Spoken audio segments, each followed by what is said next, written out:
Alô galera, mais um vídeo pronto. E aí pessoal, vocês viram aí como é que tá a roda dianteira dessa moto? Vou desmontar aí. O dono falou que faz poucos dias que trocou esse rolamento, então tem alguma coisa aí que tá estragando esse rolamento. Geralmente quando acontece isso, é rolamento estragado, é kit de engrenagem, lona de freio.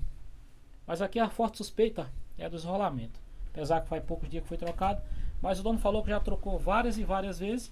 Então vamos desmontar e descobrir o que é que está acontecendo. Pessoal, antes quero pedir para você deixar aquele comentáriozinho aí, fica à vontade no vídeo.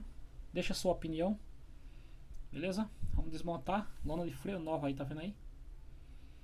Vamos desmontar e ver o que está acontecendo realmente. O rolamento está um pouquinho crespo já. Não pode ser assim. Olha aí, tá do lado de cá colocaram aí umas buchas para preencher o cubo. E o rapaz que fez não fez nem questão de retirar as bordas ao redor para ficar mais bonito, ficar mais discreto. Mas é assim mesmo, né, pessoal? Às vezes correria não deixa. É isso. Tá roçando aí no cubo o espelho, que é um espelho adaptado de uma Fanzinha 2007 aí, com esse cubo aí que é o cubo original da moto, 2011. Vou tirar ele fora para ver o que está acontecendo.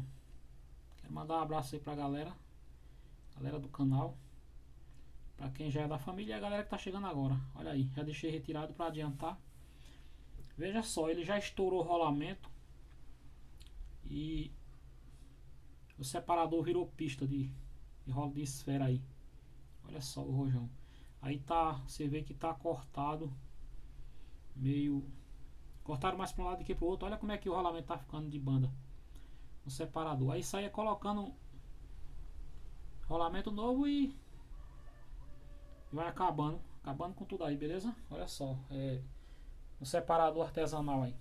Então vou estar colocando outro separador, botar novos rolamentos, colocar para rodar. Olha só como é que ficou aí. Tá vendo aí? Colocar novos rolamentos e botar a moto para andar para ver como é que vai reagir.